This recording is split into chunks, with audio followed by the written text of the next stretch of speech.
Today I'm bringing you an absolutely insane story that's going to blow your mind. We're diving into a world where being poor gets you laughed at, bullied, and completely ignored. But what happens when that same broke kid discovers he's got the potential to become the most terrifying swordsman alive? Trust me, you're not ready for this roller coaster. Picture this scene. There's this academy where all the rich kids go to show off their fancy weapons and expensive gear. Everyone's walking around like they own the place, flashing their family crests and talking about their bloodlines. Then our guy shows up. Black hair, ordinary clothes, and carrying what looks like kitchen knives instead of proper swords. The moment he walks through those doors, you can practically hear the snickering starting. The registration professor takes one look at him and completely loses it. This has got to be some kind of joke, right?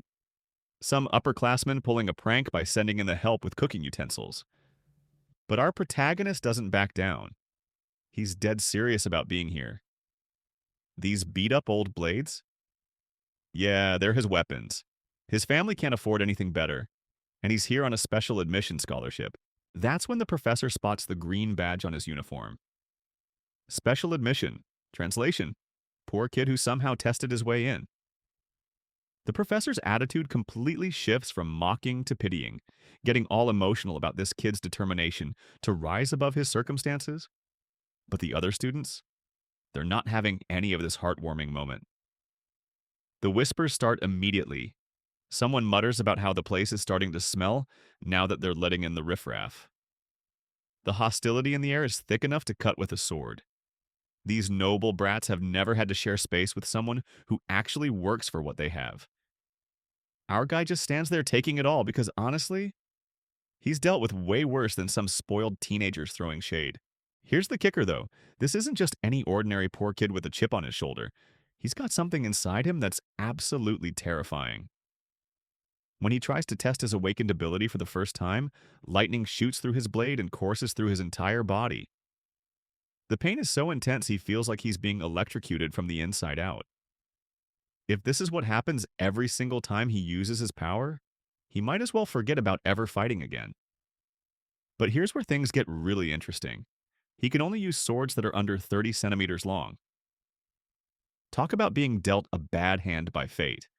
While everyone else is swinging around massive blades and showing off their family heirlooms, he's stuck with what basically amounts to oversized butter knives. The universe really seems to have it out for this guy. The academy has this whole ranking ceremony where all the students get sorted based on their abilities. Sitting at the top of the ceremony is one of the legendary 7 heroes. This old dude has seen everything and done everything, but even he looks bored out of his mind watching another batch of privileged kids show off their mediocre skills. Then another legendary hero shows up, and despite her age, she's got the kind of curves that make everyone forget she could probably level a city block if she felt like it. The two heroes start bantering back and forth like an old married couple. She's offering to make him look younger with her blessing, but he's not having it. Old people should embrace their age, he says. Still, she accepts the invitation to watch the Academy's opening day because she's curious about something specific. The Sword Emperor's granddaughter is starting school today, and that's definitely worth paying attention to. When the granddaughter finally makes her entrance, the entire crowd goes silent. Blue hair, incredible presence, and an aura that makes grown men blush like schoolboys. This is the main character material right here, the kind of person who's destined for greatness from birth.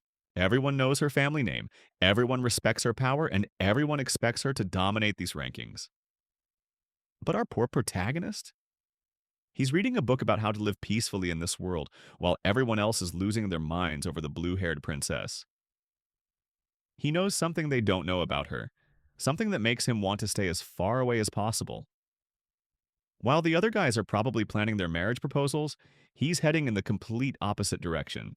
The Academy has this brutal testing system called the subspace. It's basically a pocket dimension where students can beat the hell out of each other without any real consequences.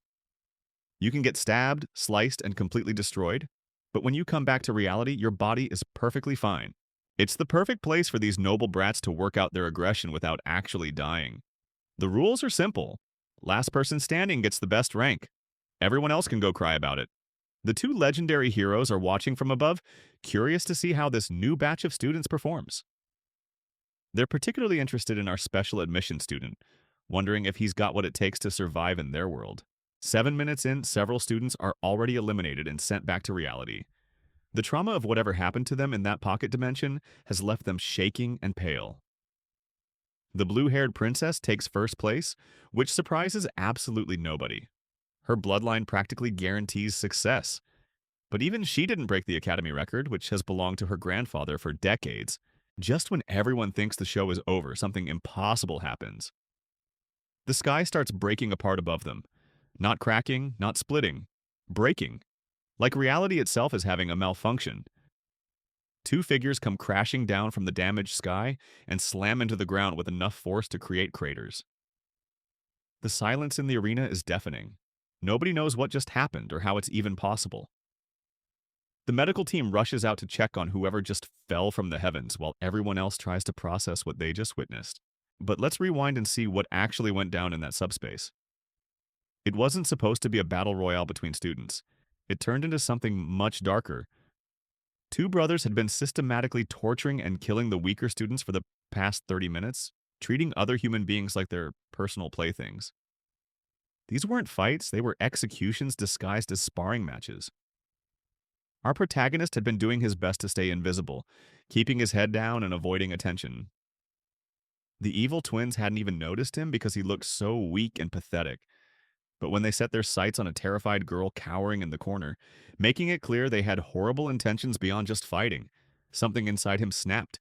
He couldn't just watch anymore. The girl was shaking with fear as one of the brothers approached her, talking about how she was exactly his type. That was the final straw. Our guy stepped out from his hiding spot and called out to them, even though every survival instinct was screaming at him to run. The twins turned around, saw his green badge, and started laughing. A special admission student trying to play hero? This was going to be entertaining. They figured they'd dispose of him quickly and get back to their real target. After all, what could some poor kid with kitchen knives possibly do against them? Here's where everything changes. Our protagonist reaches into his bag and pulls out a sashimi knife. The brothers burst out laughing again. Is he seriously planning to gut fish while they gut him? But when he activates his ability, that harmless-looking blade becomes something else entirely. The blessing of the sword god awakens, and suddenly this isn't a joke anymore.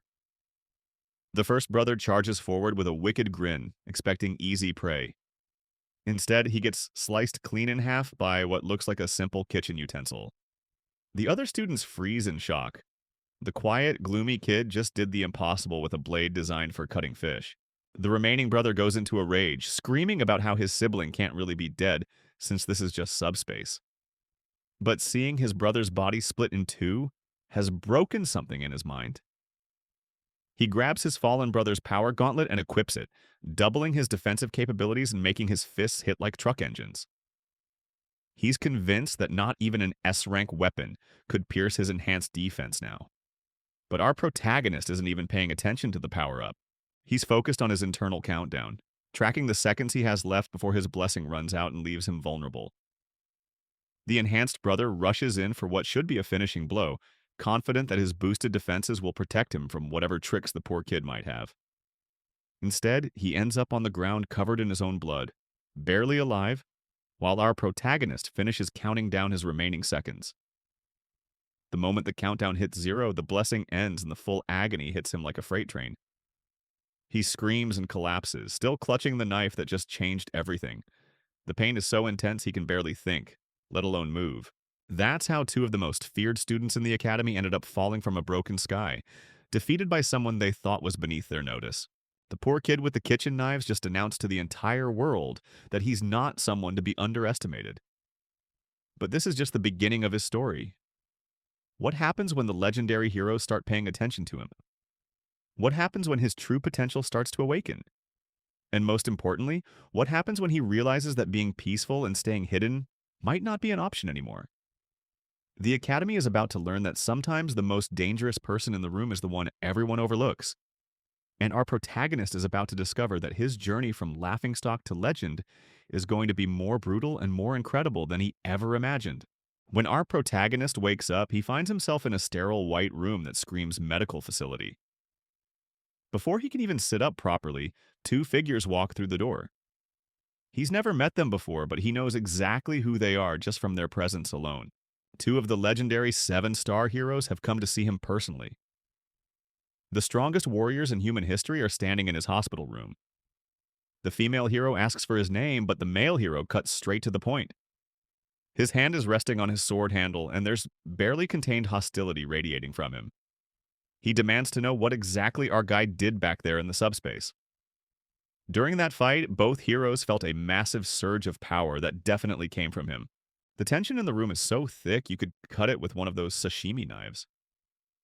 Here's the strongest human alive, clearly considering whether he needs to eliminate a potential threat before it grows too powerful.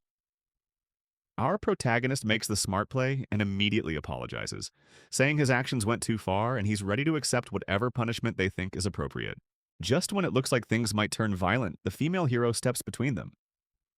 She reveals something shocking while our guy was unconscious. The Sword Emperor actually used his own power to clear blocked energy pathways in the kid's body. That's not something you do for just anyone. When our protagonist checks his internal condition, he can definitely feel the difference. His body feels lighter and more responsive than it ever has before. The female hero explains that they reviewed the footage and concluded he was just defending another student in trouble. She can't help but gush about him being like some handsome prince from her dreams, which makes the Sword Emperor physically drag her back. The main point is that they're not going to punish him for his actions. In fact, those twin brothers had such terrible reputations that after what happened, they both decided to withdraw from the school entirely.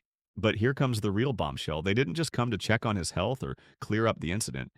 They came to congratulate him for earning the top score among all new students in the entire academy. Just like that, his dream of living peacefully and staying under the radar has become completely impossible. Later, back in the administrator's office, the two heroes are having a heated discussion. The female hero is complaining about something she's never seen in her 2 decades running this academy. A student earned the #1 spot among all new candidates, and then had the audacity to reject the offer to join the highest class in the school. They tried multiple times to convince him to reconsider, but he's absolutely determined to stay in a lower tier. The Sword Emperor isn't surprised by this rejection at all. In his eyes, this is just an immature child challenging the system for attention. But he also acknowledges that if the subspace itself recognized our guy as #1, then the Academy's own magic has chosen him as the top student. That's not something that can be argued with or overturned. What really bothers the Sword Emperor is something deeper. He spent his entire life pursuing the ultimate form of swordsmanship, and when he saw the footage of that fight, he witnessed something that shouldn't be possible. The kid has no outstanding physical abilities, no special training background, and no combat experience that anyone knows about. Yet there was an essence of perfect sword technique in how he moved. When the Sword Emperor was healing the kid's blocked energy channels, he could sense how physically weak and untrained the body was. But there was also something stored inside him that even the strongest human couldn't fully comprehend. It's making him feel competitive towards someone young enough to be his granddaughter's classmate. The female hero, meanwhile, is more focused on how attractive the kid is and how he revealed his skills to save a woman in danger. She jokes that if she were just 10 years younger, she'd definitely pursue him romantically. The Sword Emperor asks what students usually call someone like her, and when she tells him to continue, his answer definitely isn't what she wants to hear. She explodes in anger at his response. Our protagonist ends up attending his first class in Wolf class instead of the elite Star class. He originally wanted to be placed even lower in Tiger class, but the administrators practically begged him to accept Wolf class as a compromise. In exchange, they promised to keep it secret that he's actually the top student in the entire school. When he pushes through the classroom doors, all the students look at him with mild curiosity until they notice his green special admission badge. Then they immediately lose interest and go back to ignoring him. He doesn't mind at all. The fact that they're dismissing him means the administrators kept their word about hiding his real ranking. A familiar student approaches him nervously. It's the girl he saved during the placement test, and she wants to thank him for helping her. But he has no idea who she is at first. When she explains that she's the one from the subspace incident, he brushes off her gratitude and tells her anyone else would have done the same thing. In his mind, he didn't save her so much as save himself from watching something horrible happen. She introduces herself as Chloe, and it turns out they ended up in the same class by coincidence. He tries to remember if there was ever a character named Chloe in the original story, but he's coming up blank. Maybe she was introduced after he stopped following the plot, but that doesn't make sense since the core narrative was already established by then. It seems like she's just another background character like him. He asks her to keep the incident from the exam secret because he doesn't want word of his abilities getting around and ruining his plans for a peaceful school life. She agrees, but starts to make her own request before being interrupted by their homeroom teacher bursting into the room with a loud announcement. The teacher congratulates the new Wolf class students and immediately assigns them physical training. 100 push-ups, sit-ups, and squats, plus 10 laps around the training area. For the Genius Noble students who've been receiving intensive physical training their whole lives, this is nothing special. For our protagonist, this workout routine is going to be absolutely brutal. He nervously approaches the teacher after everyone else leaves, claiming he doesn't feel strong enough for the training. Surprisingly, the teacher not only knows his name, but seems to think incredibly highly of him. It's clear that the administrators didn't completely keep his achievements under wraps. The teacher also knows he's allowed to take classes from any level he wants. When he declines the opportunity to transfer to Star Class and asks if he can just use the bathroom instead, the teacher forces him to join the grueling exercise routine with everyone else. The other students lap him easily while he struggles behind, already feeling like he's about to collapse from exhaustion. Chloe runs up beside him and notices he doesn't look well. She mentions that she's already on her 9th lap and gives him some encouragement before speeding off to complete her final circuit. The difference in their physical conditioning is painfully obvious. By the end of the day, he returns to his dorm room and downs several bottles of water. After just 1 week at the academy, he's already facing unexpected problems. When he went to the cafeteria, he discovered that meals aren't free. The price for a single serving of spicy pork rice left him frozen in shock. He's nearly out of living expenses and deeply regrets not accepting the money his father tried to give him. For the past few days, he's been surviving on nothing but the cheapest bottled water from the campus shop. He even misses the free military rations from his mandatory service days. All he can do is try to distract himself from his hunger by thinking about other things. He pulls up his status screen to check his progress. His physical stats have improved, which has also upgraded his sword god blessing to work with slightly longer blades. Looking at himself in the mirror, he can see that he's made genuine physical progress. It's probably thanks to the Sword Emperor opening his blocked energy channels. His body feels like it's evolved somehow. The sword god blessing still hasn't expanded beyond the length of a sashimi knife, but if he keeps improving, maybe someday he'll be able to use an actual short sword. His hands even start itching when he's not carrying a blade, probably as a side effect of the blessing. There's a knock on his door, and when he opens it, Chloe is standing there. She asks if she's interrupting and wonders why she hasn't seen him in the cafeteria. He lies that he doesn't normally eat food prepared by others, but internally he's practically drooling at the thought of a real meal. She looks disappointed and mentions that she was hoping they could have dinner together. Before she can finish that thought, he's already dressed and telling her to follow him to buy ingredients for cooking. Later that evening, they're sharing an excellent meal that he prepared. She's genuinely impressed by his cooking skills.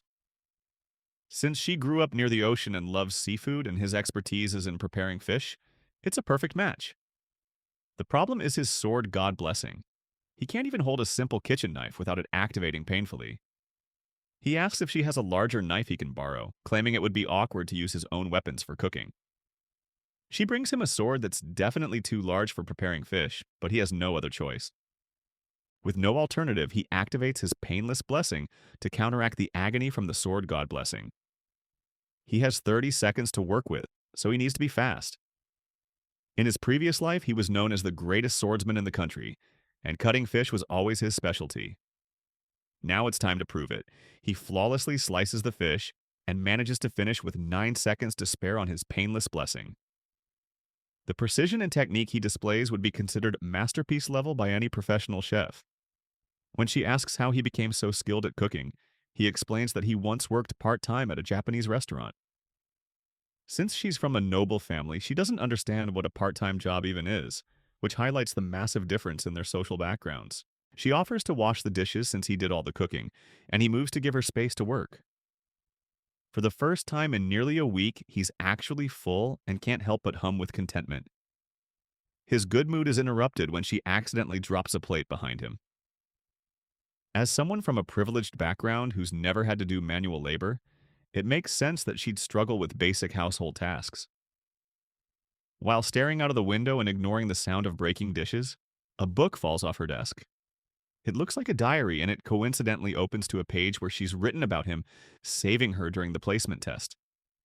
Her handwriting is adorable, full of rounded letters and decorative stickers. He finds himself picking up the book and smiling at how cute her writing style is. The wind from the window flips to another section where she's written about meeting him in class and being interested in him. He can't help but think it's all really sweet as he continues turning pages. Then he reaches a section with his name followed by page after page of "I love you" written over and over again. Another plate crashes behind him, and when he turns around, she's staring at him with completely blank, terrifying eyes. She asks in a monotone voice if he's read her diary. This emotionless state is part of her upbringing and functions as a self-defense mechanism. She comes from a family that works in the shadows, carrying out assassinations to maintain order when the law can't punish certain abusers. Everyone born into this blood-stained family undergoes severe training from childhood to become perfect killing machines. Her emotions have been suppressed and her personality warped by years of brutal conditioning. By the time her individual identity was nearly erased, leaving only traces of human feeling, she reached the age to enter the academy. The family specializes in working from the shadows, so they made an agreement with the school that she would be placed in a common class to remain undetected. She had accepted her fate as an emotionless assassin and never protested against the family's control. She believed nothing would ever change her predetermined path. That was until the day she met someone she'd never forget.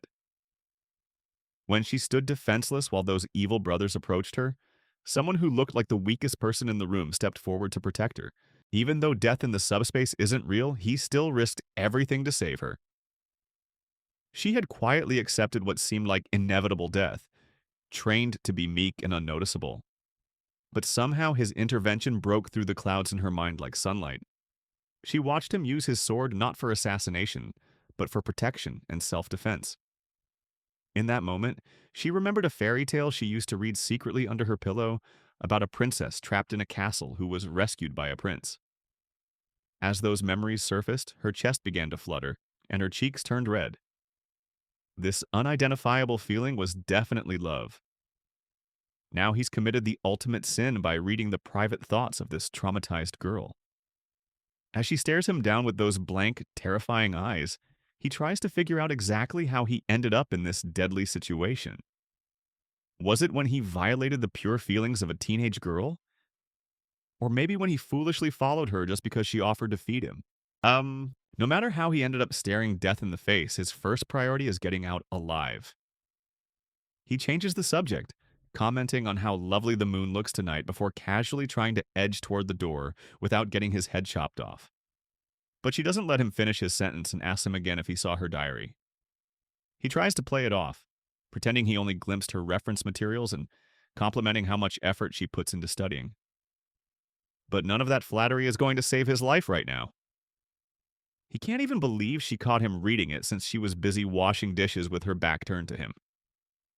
She's abandoned the polite speech patterns she was using before, transforming into an entirely different person. He promises he didn't see anything, but she keeps pressing until he finally admits the truth. The moment those words leave his mouth, she decides his life needs to end immediately. She pulls out the same sword she offered him earlier for cooking, and now it's pointed directly at his throat. He looks around desperately for escape routes. They're on the 4th floor, so jumping out the window isn't viable. The only exit is through the front door, but she's definitely not going to let him walk out with all his limbs attached. He tries to understand why she's suddenly switched personalities, and there's only one explanation that makes sense. Her emotionless stare and those dark red eyes can only mean one thing. He's dealing with a textbook case of someone with a split personality, and the sweet girl from dinner has been replaced by a stone-cold killer. Managing this kind of psychological break is difficult enough, but when you add assassination training to the mix, the situation becomes exponentially more dangerous. The personality shift seems to have been triggered by him reading her private thoughts. This could be extremely harmful long term, but he's sure that if he doesn't handle this correctly right now, she'll hunt him down relentlessly until he's dead. The only way he's surviving this encounter is if he gets a weapon of his own. He's already used 21 seconds of his painless blessing for cooking, leaving him with only 9 seconds remaining. His sashimi knife is back in his room, but he can use the kitchen knife from earlier. The problem is reaching it without losing his arms in the process. Looking around frantically, he spots a box cutter on her study desk. There's nothing else within reach, but there's no way such a tiny blade could activate his sword god blessing. She charges at him with her katana just as he grabs the box cutter and extends its blade. Multiple status screens appear in front of him. Being resourceful in a crisis increases his mental resilience and grants him a temporary intimidation buff. The system makes necessary adjustments before activating his blessing. She rushes forward with her sword raised, but he tells her that her hair is getting a bit long. Thanks to the intimidation effect, she freezes momentarily as he unleashes his technique. Everything goes dark and blurry. By the time she regains consciousness later that evening, her room is clean, organized, and empty. Her first thoughts are about him, wondering where he disappeared to. She calls out his name several times, but the silence confirms she's alone. The last thing she remembers is sneaking glances at him while he looked out her window, but everything after that is fuzzy. She sometimes loses consciousness when holding her katana, a problem she's had since childhood. During her training years, she would black out while wielding her blade, and when she came to, everything would be covered in blood. Her instructors would dismiss her questions about what happened, always reminding her not to deny her talent as an assassin. The fact that she can't remember what happened with him makes her feel embarrassed, and she buries her face in her pillow. But as she starts thinking about him, that shame quickly transforms into something else entirely. She notices the box cutter on the floor and realizes her hair looks shorter. In her trash bin, she finds some of her hair neatly cleaned up. She realizes he must have helped trim her hair while she was unconscious, and she opens her journal to write more about her feelings for him. Meanwhile, he's definitely not feeling as romantic.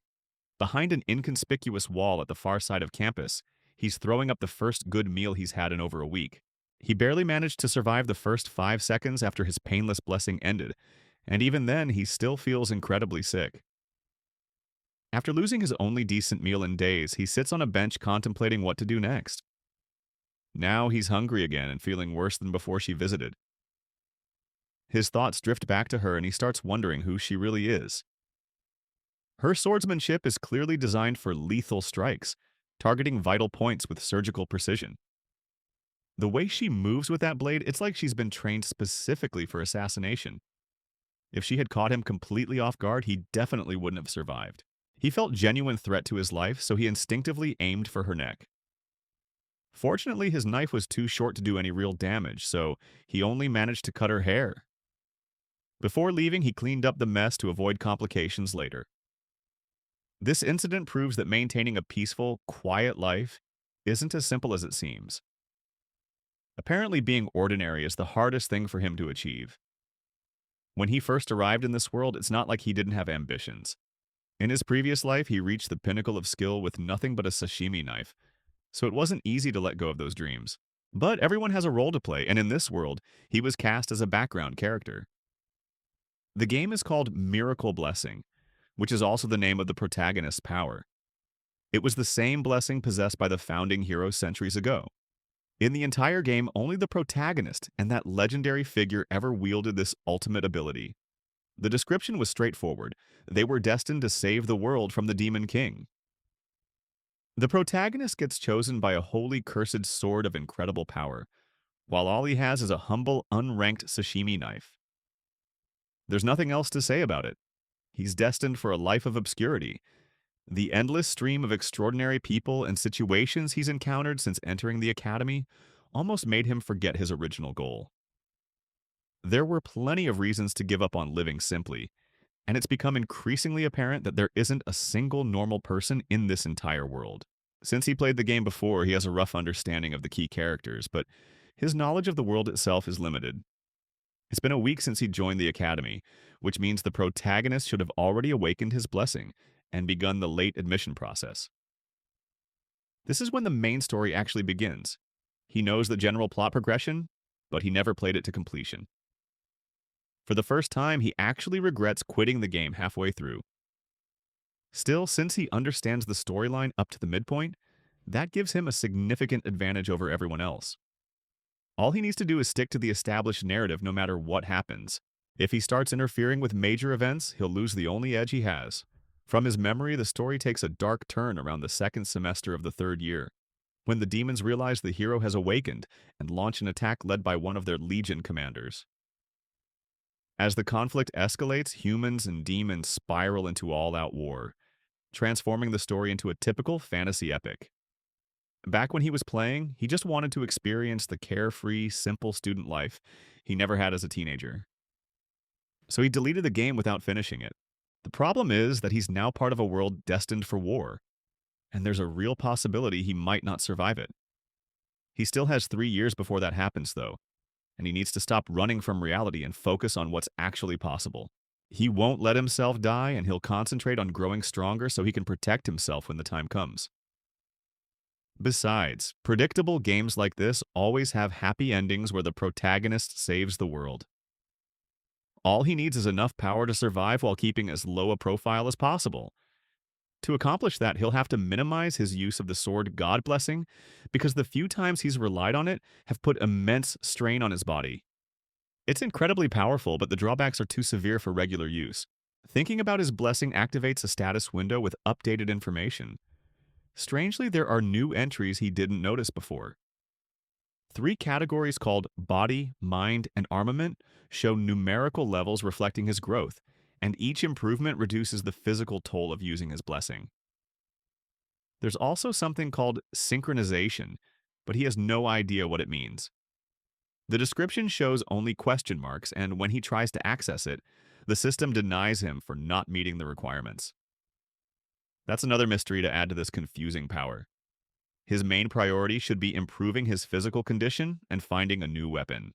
He can't depend on the 30 seconds of painless activation forever, so he needs to learn conventional swordsmanship that doesn't require his blessing. Fortunately, there's a monster hunting examination coming up in a month as part of their midterm evaluation. The reward for excelling in this test is a B-tier longsword that should serve him well until graduation. It's also too large for his blessing to activate, making it the perfect weapon for him. There's a lot to figure out, but he's already making solid progress. While lost in thought, a voice suddenly calls out to him. He looks up to see someone he never expected to encounter or interact with. It's the Sword Emperor's granddaughter, the blue-haired prodigy, and the one person he really shouldn't be talking to if he wants to avoid changing the game's storyline. She tells him he's sitting in her spot, but he's too stunned to move immediately. She has to yell at him before he finally gets the message and slides over to give her space. He can't help but stare at her, caught off guard by just how beautiful she really is. As he tries to leave, she tells him he doesn't have to go anywhere. He can just move over a bit instead. It's strange for her to claim ownership of a public bench, but he doesn't want to get involved with her any more than necessary. He still can't stop staring, and just as expected from the game's heroine, she's absolutely gorgeous. Suddenly she starts talking, which startles him back to the present. This is definitely unusual since the version he knows from the game is typically standoffish and doesn't engage with people casually. She continues the conversation by asking if he also uses a blade as his weapon. He nervously confirms this before asking how she knows. She explains that her grandfather once told her that swordsmen have a distinctive look in their eyes. Then she shows him her sword and asks if he wants to hold it. He's feeling uncomfortable about this whole interaction, so he declines the offer, which makes her pout in annoyance. It seems like he hurt her feelings, but he just can't get used to her talking to him so casually. She asks him if he knows who she is. That's an odd question for her to pose. There isn't anyone in the school who doesn't know her identity. He answers vaguely, saying he sort of knows her, but she points out that she doesn't know him at all. She considers that unfair since he recognizes her, while she has no idea who he is. He doesn't think it matters since they just met, but she suggests he could be a spy sent by the Demon King, infiltrating the academy disguised as a student. It's quite suspicious for him to be out here alone so late at night. Although it sounds like she's just saying random things, it almost feels like she's testing him. He throws the question back at her, asking why she's out so late. It's obvious from her clothes and equipment that she just finished training. She confirms this, explaining that she was doing breathing exercises, then points at him while talking, accidentally giving him a full view of the scars covering her hands. She hurriedly tries to hide them, but he's already seen the evidence of her dedication. They're signs of intense practice, and it makes sense that someone from her bloodline would be working this hard. People don't understand what it means to carry her family name. They're expected to always perform at their peak and maintain perfection. She reveals that she's not the top student this year, which is the first time she's ever lost to anyone in her entire life. But somehow, even though this should upset her, she feels strangely liberated by the experience. She can't help wondering who exactly managed to beat her and claim the top spot. She'd love to meet this person so she can tear them apart. That causes him to cough in shock, and he asks why she'd go to such extremes. The reason is simple. She feels humiliated. She begged her grandfather to tell her who this person is, but apparently they're not even in her class. On top of that, they also skipped the recognition ceremony, which meant she had to give the speech in their place. That only made the embarrassment worse, having to stand there as the second place finisher. She stops herself before her rant goes any further, realizing it's odd for her to share all this personal information with a complete stranger. Given her personality and usual attitude toward others, he finally asks the question that's been bothering him this entire time. He wants to know why she's talking to him in the first place. Her reason definitely isn't what he expected. It's because he looks weak. Her family motto is to be unyielding toward the strong and merciful toward the weak. All her classmates are already unbearable enough, so she doesn't have any friends. That explains why she's so cold to the protagonist in the original story. She gives a little stretch and prepares to leave. As she gets up, she pauses and asks if he really won't tell her his name. Just like before, he refuses without any room for negotiation. Time continues to pass, and to his surprise, he manages to get through his academy life without major incidents. The girl seems to have made new friends besides him and settled into the class just fine. He's been keeping his distance from her ever since the incident in her room. Sometimes when their eyes meet, her new friends look at him with disdain because of his status as a special admission student. But he stopped caring about people who looked down on him for his background. After all, he's not the only scholarship student in their class. Although there aren't many of them, they've all gotten good at avoiding each other. There's definitely some kind of inferiority complex at play here. He's certain things would be much worse if he'd been placed in a higher tier class. By now, the students in Star and Dragon classes have probably split into factions and gotten wrapped up in petty power struggles. Even when he was playing the game, it was shocking to witness. Just thinking about being caught up in that environment sends chills down his spine. The good news is that he's been getting proper meals now, thanks to something the administrator gave him as a special privilege for being the top scorer. He receives a faculty card that allows him to eat whatever he wants from the cafeteria for free. He's so grateful for this little gift that bowing to the director's office 3 times a day doesn't feel like enough to express his appreciation. On top of that, he's been fulfilling his duties as a student pretty well, while making sure he hasn't done anything that could negatively impact the main storyline. All he has to do is maintain this balance for the next 3 years, and his life should proceed smoothly. The days go by peacefully as he attends all his classes without problems. During one lecture, an elderly teacher educates the students about the founding hero who established the academy after recognizing the need to train the next generation of warriors. He already knows most of this from the game's background lore. The founding hero faced off against the Demon King's right-hand commander in a battle that lasted 20 years. In the end, the hero emerged victorious, but at the cost of losing one of his arms, which ended his fighting career. The war was filled with carnage and bloodshed. Although the hero won his battle, there was no clear victor in the overall conflict. The first human-demon war ended in a truce, with both sides too exhausted to continue fighting. To prepare the next generation, the hero founded the academy, and a non-aggression pact was signed between the two races. That agreement is the reason there have been 700 years of peace that continues to this day. The students are confident they won't see any warfare in their lifetime, but he's the only one who knows the peace is about to shatter. Everyone has grown so accustomed to tranquility at this point that their assumption makes sense. The only person he'd want to warn about the coming catastrophe would be the administrator. but doing so would alter the established storyline, and he has no idea what consequences that might bring. Despite constantly complaining about wanting to leave her position as academy director, she was one of the first to notice something was brewing, thanks to her blessing of perception. To protect her students, she was the first among the 7 heroes to step onto the front lines of the coming war, but he never played the game to that point. However, he did learn about her fate from reading the game's fan wiki. She was the first of the 7 heroes to fall in battle against the Demon King's army. Knowing this makes it difficult to keep the war secret, but he wishes he'd never learned that information in the first place. Class ends and students start heading out, because there's some kind of commotion in the hallways. It looks like it's finally time for events to begin moving, and he takes a moment to check his phone. Just as he expected, it's the 5th of May, and today is the day the protagonist will finally join the school. He joins the crowd of students gathering at the classroom door, and they're all in awe as they catch their first glimpse of the legendary figure. Some are already certain he's going to be placed directly into Star Class. Just as he suspected, the protagonist walks through the halls with a confident presence as people automatically step aside to let him pass.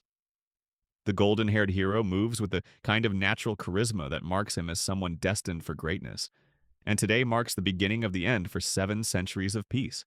He watches as everyone in the school seems completely captivated by this new arrival. He already knew this would happen from playing the game, where every female character seemed drawn to the protagonist like moths to a flame. Among all the women drawn to the protagonist, the ones who become his party members are genuinely impressive fighters. It's frustrating to think about, but this golden-haired hero will be among the first to get drafted when the war breaks out in 3 years. Although he calls it a draft, it's more like mandatory military service for anyone with awakened abilities. If our guy gets conscripted as well, this will be his 2nd time serving in an army. The hero barely managed to seal away just 1 Legion commander centuries ago, which makes him wonder exactly how powerful the Demon King really is. There's no way the protagonist is going to lose, though, right? As he's pondering all of this, his eyes accidentally lock with the golden-haired newcomer. The protagonist flashes him a charming, reassuring smile, almost as if he somehow knows what's going through our guy's mind.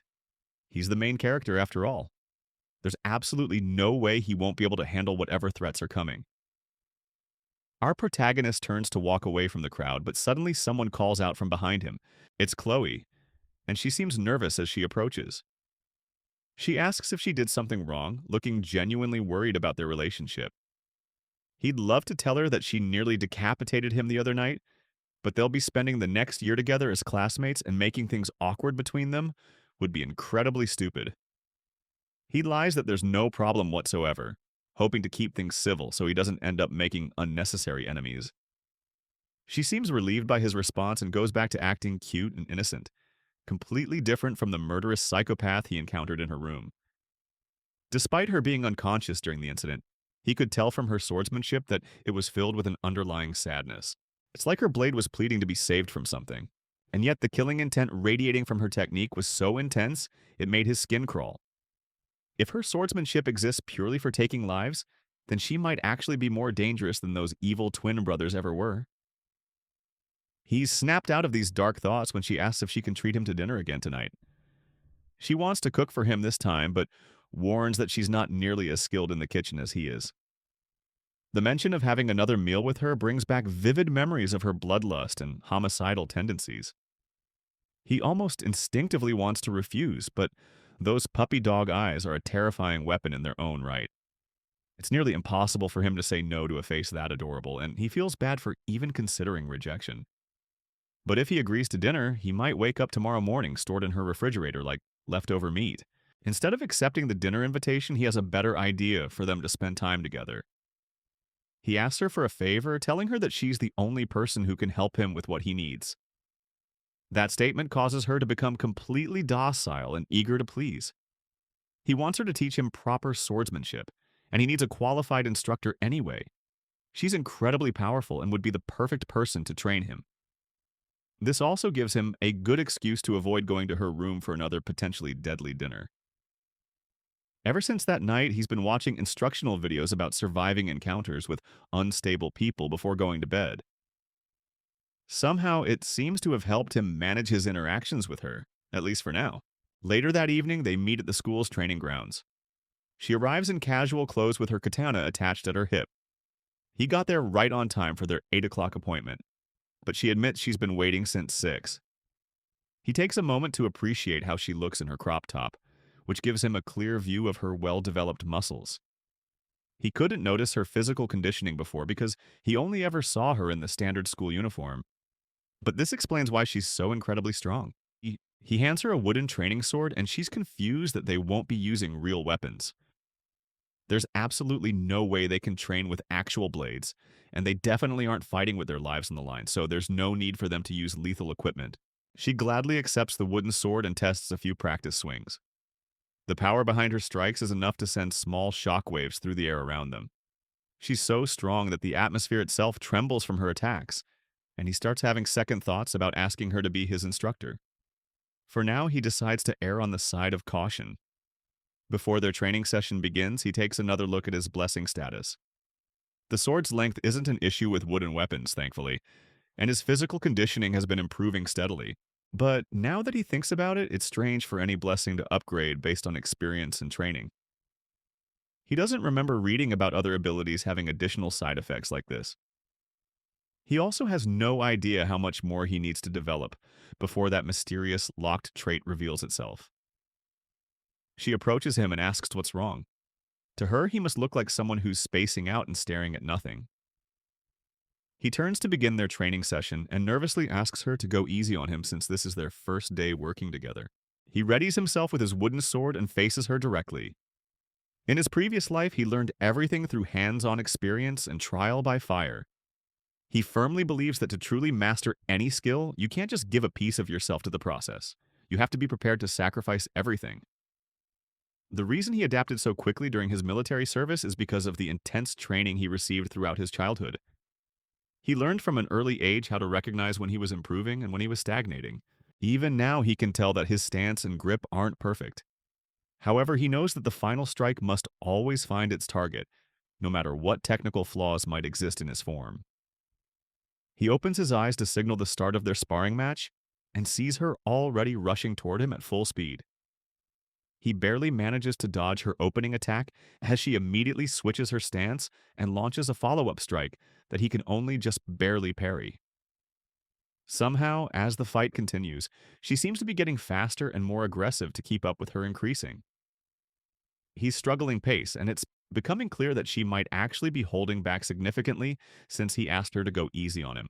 Her sword clashes with his again, and this time the wood begins to crack under the tremendous force. Her relentless assault doesn't slow down at all, though, and she continues attacking while he desperately tries to parry and dodge her strikes. With the amount of power she's putting behind each blow, getting hit by even a single attack might actually kill him, and he can't find any opening to launch a counterattack of his own. But before he can figure out how to turn the tide, his wooden sword finally gives up and snaps in half.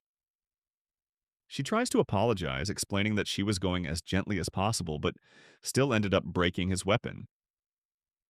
That's the least of his concerns, though, because now the sword meets the length requirements for his blessing to activate.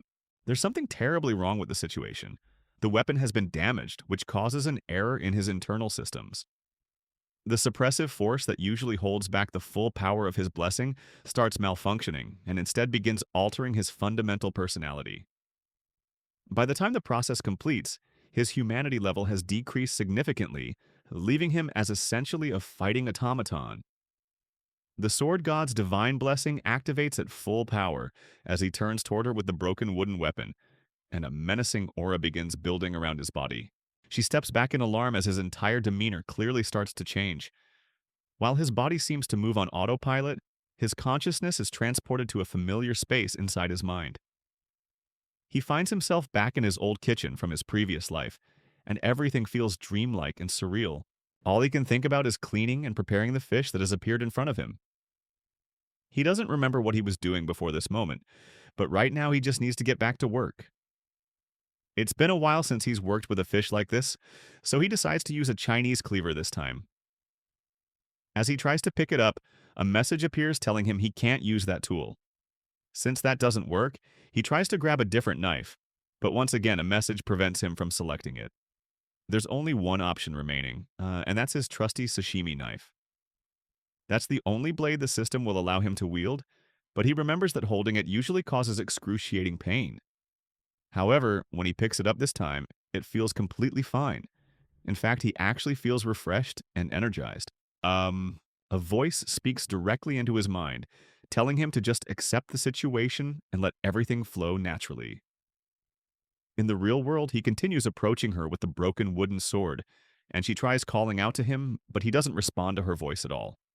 He suddenly rushes toward her with obvious bloodlust in his movements, and she barely manages to block his attack with her own sword. He pushes against her blade with tremendous force and sends her flying backward into a wall. He feels completely different from when they were sparring normally just moments ago. He leaps toward her and tries to stab her with the sharp end of the broken wood, but she barely manages to jump back and avoid the potentially lethal strike. She only got hit by one attack, but she can barely move now. She can't understand how he became this dangerous all of a sudden, but she needs to find a way to stop their sparring session before he accidentally kills her. She tries asking him to stop again, but he doesn't respond and launches another assault. He's moving so fast that there's no way she'll be able to avoid the attack in her current condition. All she can do is continue begging him to cease his relentless offensive. Eventually, she shouts out his name right as the wooden sword strikes down toward her head. Back in his mental kitchen, he wonders why the fish he's been trying to cut keeps avoiding his blade. The fish is also making a lot of noise while bouncing around, and he can just barely understand what it's saying. It sounds like it's calling out someone's name. The sound becomes clearer until he can make out that the fish is calling for someone. His mind starts to clear, and eventually he realizes that he's the person being called, and the fish is trying to reach him. He's just barely able to snap back to reality as he's about to stab her with the broken sword. At the last possible second, he throws the weapon away, sending it crashing into a nearby wall. Just before accidentally killing his friend, she opens her eyes and sees him holding her safely, smiling down at her because he's no longer gripping the cursed weapon. The blessing has ended, and he's returned to his normal mental state. She nervously asks if he's all right, and he calmly tells her that he's fine before turning to leave. He thanks her for helping him train and walks away without any further explanation. After he's gone, she makes her way back to her dorm room as well. She's had a feeling since the entrance exam that his capabilities are more peculiar than genuinely strong. When she fought him tonight, she could tell he wasn't relying on learned technique but pure instinct.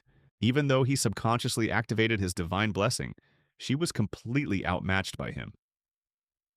Despite using just a broken wooden sword, he managed to overpower her entirely. As she walks through the campus, someone emerges from the shadows and comments that she looks quite satisfied with herself. This mysterious newcomer is her older brother, and he mocks her for hanging around with someone of such low social status after joining the academy. She knows he's talking about her friend and warns him not to speak about the person she cares about in such a dismissive way. Her brother didn't even know his name until now, but he warns her that she should avoid spending time with him unless she wants their family to eliminate him permanently. She turns and starts to walk away, telling her brother that even if the entire family came after her friend, they would be no match for his true capabilities. As she walks away, her brother wonders about this person who has changed his sister so dramatically. Speaking of our protagonist, as he makes his way home, he takes a moment to think happened during training. The power about his blessing and what just he's been given feels more like a curse than any kind of divine favor. It's not a blessing at all, but something that wants to consume his sanity and humanity. He tried to avoid relying on it by finding alternative weapons and training methods, but that power chased after him and even took control of his body, as if mocking his efforts to stay independent. When he fought her tonight, he felt no pain from activating his abilities. Instead, there was only pleasure, as if he were intoxicated by the violence. Just like a curse, the blessing whispered sweet encouragements in his ear, telling him to slash and cut and destroy everything around him. He gave up control of his body until her screams managed to drag him out of that trance. Thanks to that, he suddenly remembered his own identity and returned to reality just long enough to throw away the corrupted weapon before he lost himself forever. It's ironic to think that the girl who almost killed him not too long ago ended up being the one to save him from his own power tonight. He was furious that she broke his training sword in the first place, but in the end, he feels nothing but deep gratitude toward her. That's why he didn't make a scene when he returned to his senses. He was terrified of activating his blessing again, but today proved that he can't just ignore this issue for the rest of his life.